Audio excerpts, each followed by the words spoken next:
Hi, I'm John Stevenson, and we're going to be looking at Joshua chapters 1 through 5 in our beginning study of the historical books of the Old Testament.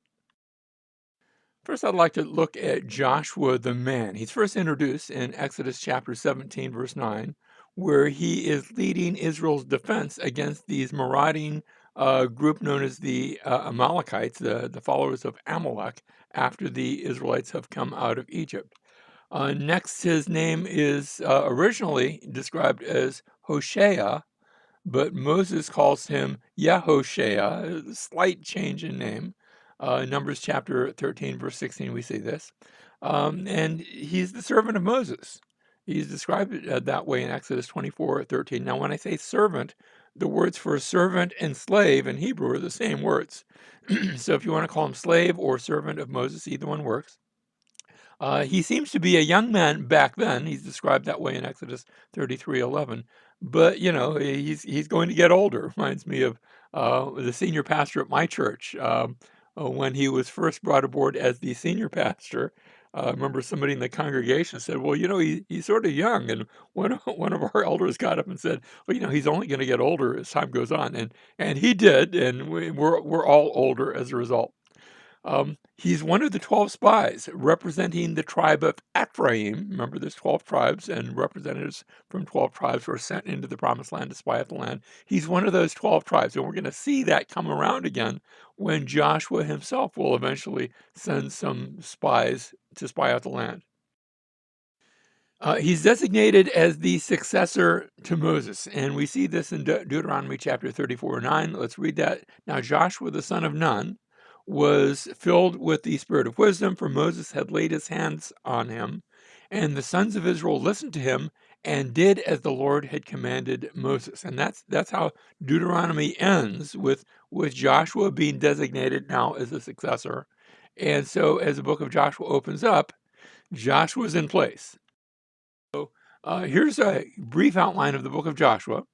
The first 5 chapters, the parts we're looking at here, are going to be, I called it remembrance. They're getting ready to take the land, preparations to take the land, but they're also going to remember what has happened in the past and reconnect with the God who has brought them here. And they're going to actually cross over into the land. That's all going to happen here. Then we're going to see the conquest of the land in chapters 6 through 12. But that's not the end of the book. Next, there will be the distribution of the land, chapters 13 through 21. And finally, there'll be another remembrance theme where they're going to be called and told how to live in the land, remembering what God has done in the past, his past faithfulness, but also with a look to the future. In the first section, this starts off after, in fact, the opening verses is after the death of Moses. And in the closing section, there's going to be a reference to death too, where there's going to be three funerals, 2 deaths and 3 funerals. You say, how can you have 3 funerals if there's only 2 deaths? One of the funerals is going to be of somebody who died way back when. Joseph had died back in the land of Egypt, and he's going to be buried as well, along with Joshua and the high priest. So we start off chapter 1, verse 1. Now it came about after the death of Moses, the servant of the Lord, that the Lord spoke to Joshua, the son of Nun, Moses' servant, saying, and here they are. Notice on the map, the Israelites are on the east side of the Jordan River. They've captured that area, now not Moab, they bypassed Moab, and they actually had some struggles with Moab because they were trying not to fight them, and then the king of Moab had called in an outsider to come and put a curse on them. Remember Balaam? The prophet, I call him the prophet for profit, the prophet who tried to get a prophet to get money for his prophecies.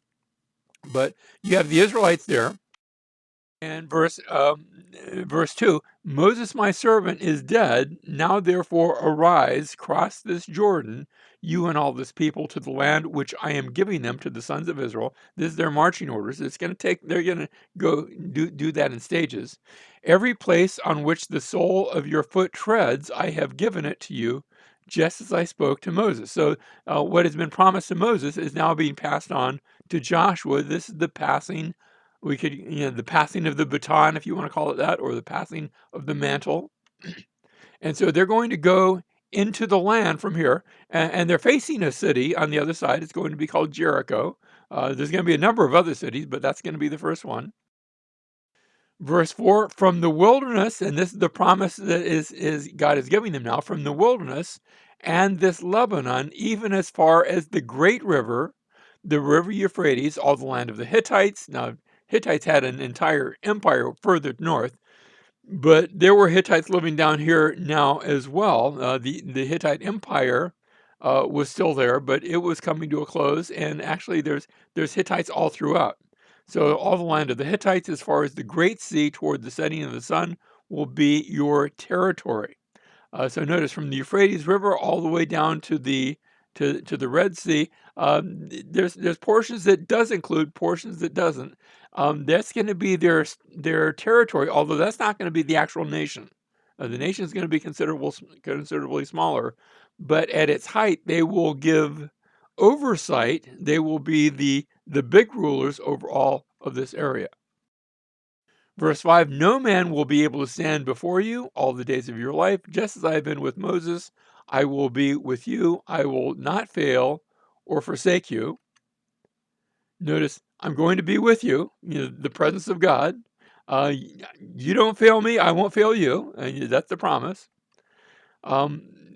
Hebrews chapter 13, verse 5, quotes this passage in the context. Notice, make sure that your character is free from the love of money, being content with what you have, for he himself has said, and here's the quote, I will never desert you, nor will I ever forsake you. That's basically a quote of this passage, which tells me I can take that promise and apply it to beyond just that which is said to Joshua and beyond the days of Joshua. I can apply it for today.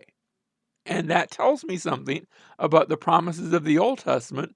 They have application for today. Verse 6, be strong and courageous. This is going to be the refrain that we're going to see in this section. For you shall give this people possession of the land, which I swore to their fathers to give them. Only be, and here it is again, only be strong and very courageous. Be careful to do according to all the law which Moses, my servant, commanded you. Do not turn from it to the right or to the left, so that you may have success wherever you go. The law was actually given to help them get success. It's rules of living, and can I call it this? Rules of successful living. We continue into verse 8, speaking of the law. This book of the law shall not depart from your mouth, but you shall meditate on it day and night, so that you may be careful to do according to all that is written in it, for then you will make your way prosperous, and then you will have success. So the book of the law, by the way, notice they had a book. Writing was already a thing. We know this from secular history, but we know it from here in this passage too. Now, I'm not saying that Genesis through Deuteronomy were necessarily in their present format. No, there's some editing. For example, somebody was going to have to write about the death of Moses in Deuteronomy chapter 34. There were probably other updates too that needed to be made, but they already had a book of the law. That's the point. And the essence of that is what we saw in Genesis through Deuteronomy. And like I said, not in its present format. If you want to call it a rough draft or parts of it, that's fine. But they already had that in writing. Verse 9, have I not commanded you? And here's the refrain again. Be strong and courageous. Do not tremble or be dismayed, for the Lord your God is with you wherever you go. So you be strong. Why? Because God is with you. Now we get down to verse 10. Then Joshua commanded. So that was God commanding to Joshua. Now Joshua turns and commands the officers of the people, saying, pass through the midst of the camp and command the people, saying, prepare provisions for yourselves, for within 3 days. Now I've got a friend by the name of Warren Gage, a delightful Old Testament scholar, and he has suggested that any time in the Old Testament we see a mention of 3 days, and we're going to see a lot of 3-day mentions in not just in the historical books, but even here in the book of Joshua. Look for Jesus, and maybe there is a picture, a type of Jesus there. And I think that's a good point. Notice, for within 3 days you are to cross this Jordan to go in to possess the land which the Lord your God is giving you to possess it. So in 3 days, they're going to be crossing the Jordan to go into the land which God is giving you. Of course, when we come to the New Testament, we have 3 days in the tomb after Jesus crosses that barrier of death and then rises from the dead. And he tells his disciples not to go into the land, but go into all the world and preach the gospel, where instead of the land being God's place, the whole world is going to be God's place that God is going to give. Now we continue into verse 12, to the Reubenites and to the Gadites and to the half tribe of Manasseh. Joshua said, remember the word which Moses, the servant of the Lord, commanded you, saying, the Lord your God gives you rest and will give you this land. What they had done, they had been on the east side of the Jordan, and they had looked at the land on the east side of the Jordan. And they said, we'll take this. We don't need to cross into the promised land. And so that was Reuben, Gad, and half a tribe of Manasseh who had said that. We're content with what we have here.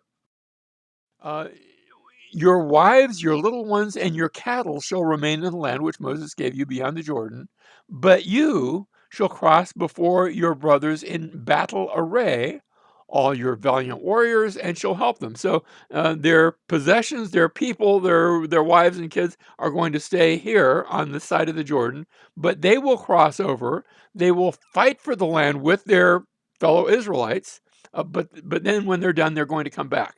So they'll see the promised land. They'll see, can I say it this way? They'll see what they missed out on, and they missed out on some good stuff. They couldn't see it when you stand on and I have stood on the east side of the Jordan River and looked to the west, and all you see is the sort of the backside of all that whole mountain range, and it's dry and it's barren and it looks a bit desert-like, and you say, why would I want to go there? But if you go to the top of that first mountain range and then look, then it's wonderful and well watered and just beautiful land, but they couldn't see that yet. But they're going to see it when they cross over. But by that time, it's going to be too late. So that's Joshua chapter 1. Notice I had God's instructions to Joshua. I have Joshua's instructions to the people, first to all the people, and now to those 2.5 tribes of Reuben, Gad, and half a tribe of Manasseh. And then finally, in the closing verses of this chapter, we see the people's response to these instructions. Look at that. They answered Joshua, saying, all that you have commanded us, we will do. And wherever you send us, we will go. There's a promised response, verse 17, just as we obeyed Moses in all things, so we will obey you. Only may the Lord your God be with you as he was with Moses. Anyone who rebels against your command and does not obey your words in all that you command him shall be put to death. They're binding themselves by life and by death. Notice how we end. Only be strong and courageous. So you'd had God telling Joshua to be strong and courageous, and now the people are telling Joshua, be strong and courageous. Do what God told you to do, and then we're going to follow along. Now, as they're going to cross the area, they're going to start, as I said before, with Jericho. Here's a modern day picture of Jericho. It has the nickname, well deserved, the city of the palm trees. It was an ancient nickname, and it stuck. And even today, you get to Jericho and there's just palm trees everywhere. So in chapter 2, Joshua is going to give a commission to some spies. Remember how Moses had sent out 12 spies, and 2 of them had come back with a good report, and 10 of them had come back with it's too big, we can't do it, an unbelieving report. And so Joshua says, you other 10 can stay back. Those guys had died by now, but he only sends 2, and I suspect he handpicks them. And so he commissions them, and they cross the Jordan, just these 2 spies, and they arrive at Jericho, and they meet up with there's no polite way to say this, with a prostitute, a harlot, by the name of Rahab. Now, some people have tried to soften that down. Well, maybe she wasn't really a harlot. She was just like an innkeeper, like ran a hotel.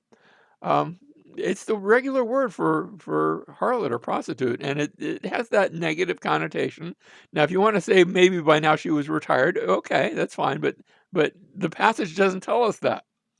And so she offers to protect the spies. She says, "We heard about the Israelites, but back what happened in Egypt with the Exodus. We heard about that God and what your God did, and speaking of her and her household, we've come to believe in that God." So she actually makes a statement of faith, and she protects them. So and she does that with a confession of faith, verses 8 through 14.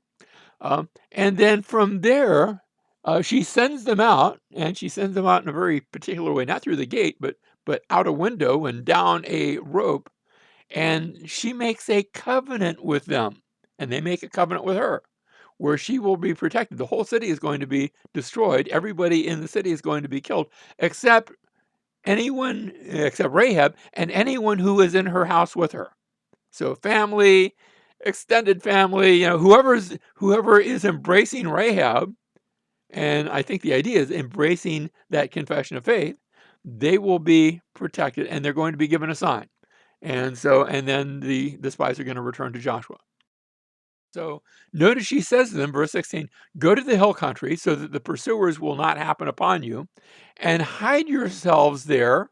Do you see it again? For 3 days until the pursuers return. You're going to, can I say it this way? You're going to play dead for 3 days. Reminds me of somebody who didn't play dead, who actually was dead in the grave for 3 days. And then afterward, you may go on your way. So for 3 days, they're going to be in hiding. Sort of, you're going to, can I say it? You're going to go underground, not literally, but figuratively. And then you'll make your way back.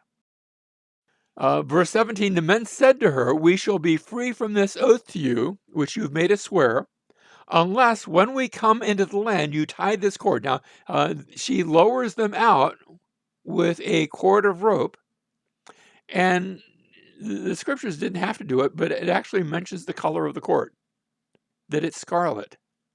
And I think maybe there's some symbolism there, because there's something that connects us to Jesus by oath, and it's his blood, which also happens to be, red or scarlet.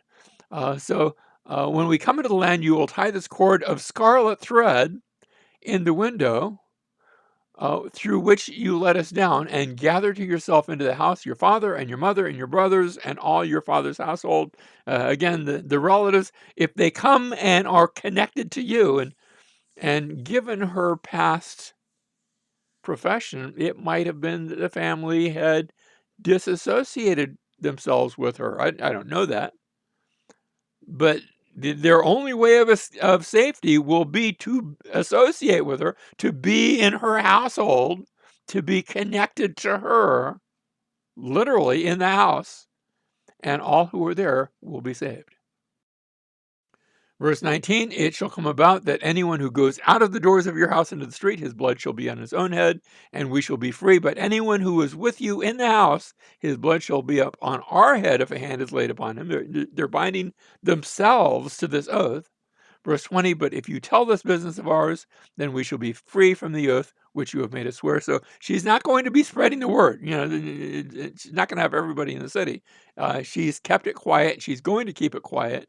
And that's part of the oath. It's striking that when we connect ourselves to Jesus, we're not told to keep it quiet. We're told, go make disciples of all the earth, preach the gospel, share that. But here they're to keep it quiet. Verse 21, she said, according to your words, so be it. So she sent them away, and they departed, and she tied the scarlet cord in the window. Now, so we have chapter 1 is the charge to Joshua. Chapter 2 are the spies. The enemy is studied. Notice the preparation. Chapter 3, they're going to cross the Jordan River. So I call this passage and remembrance, and because there's going to be a remembrance theme in the crossing as they cross the Jordan River.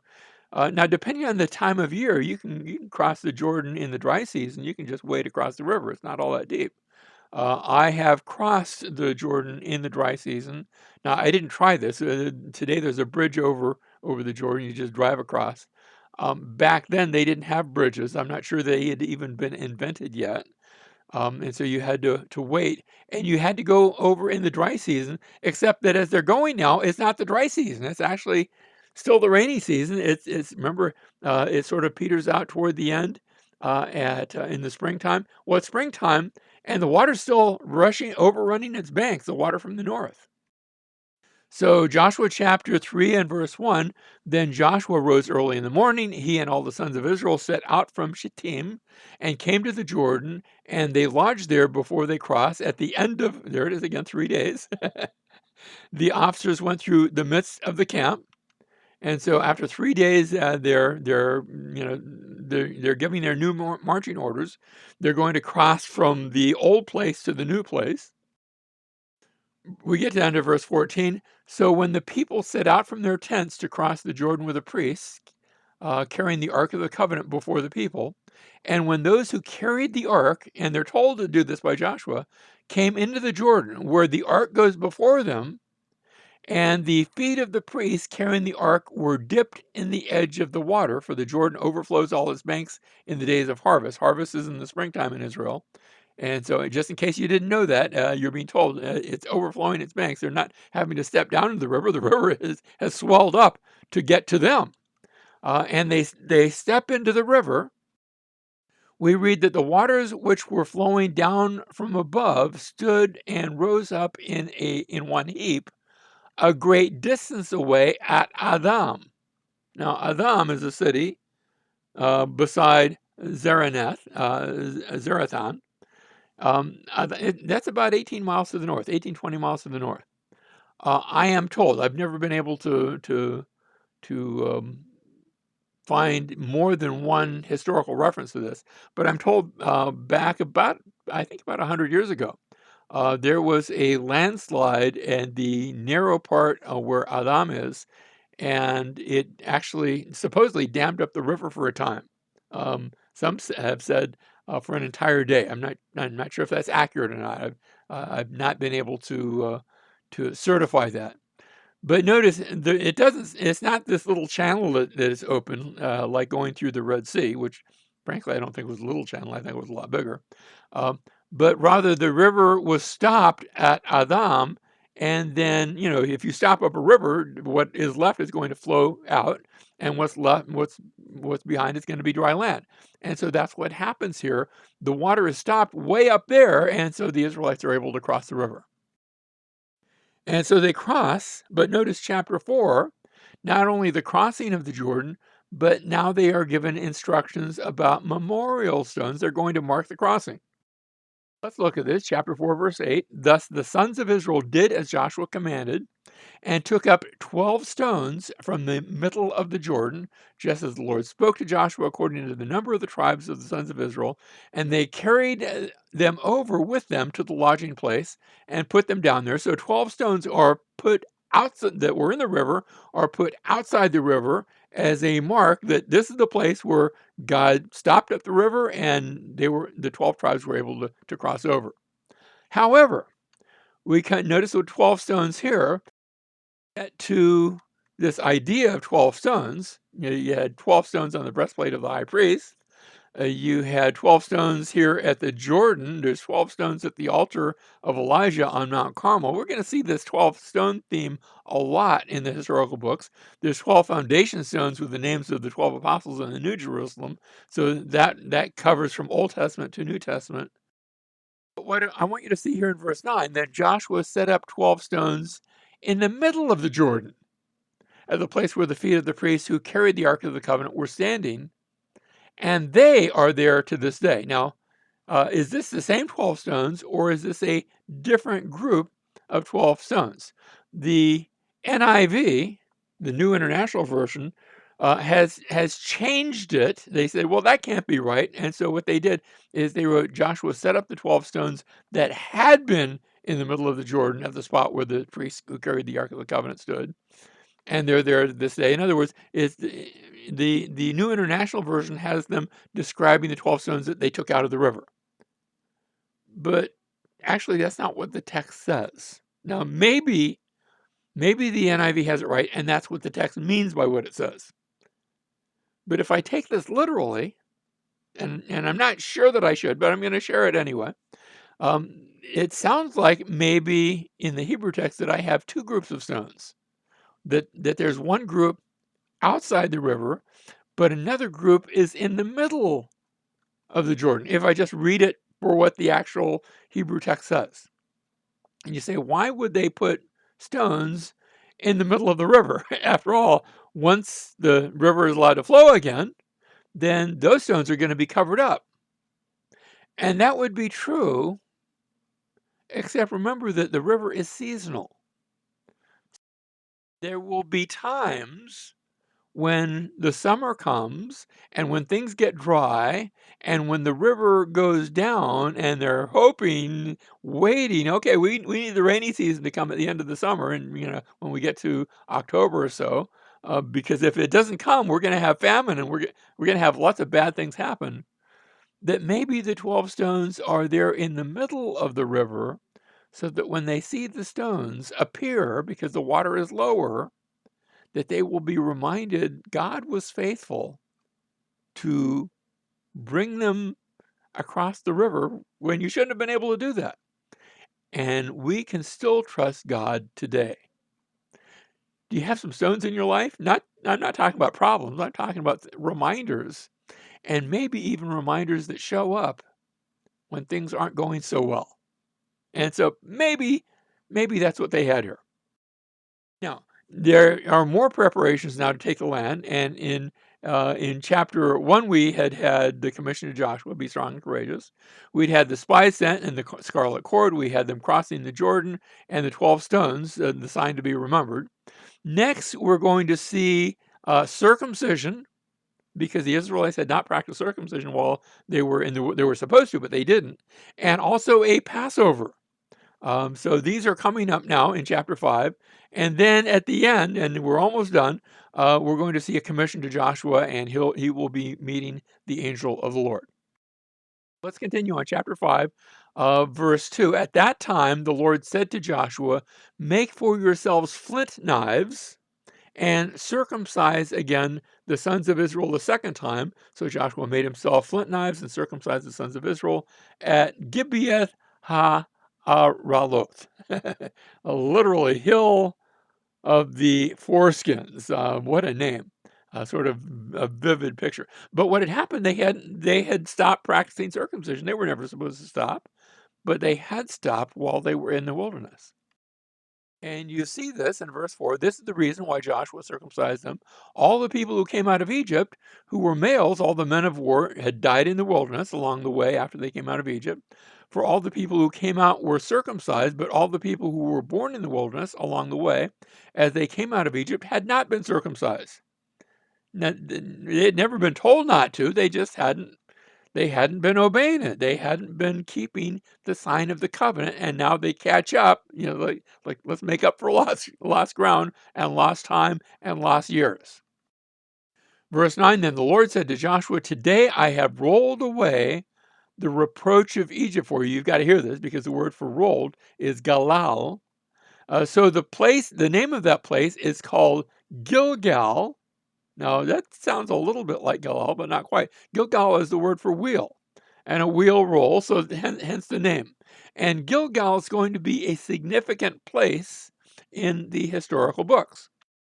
We will see this area. It's on the west side of the Jordan, just a bit to the north of Jericho, but almost within spitting distance. By the way, Jebus, that's the ancient city of Jerusalem, hasn't entered into our story yet, but I put it off in there just so you can get your bearings if you're looking at a map. Gilgal is going to be the place to offer sacrifices when we get to the days of Samuel. And it'll be mentioned in 1 Samuel chapter 10 and verse 8. It will be the place of kingdom renewal in 1 Samuel chapter 11.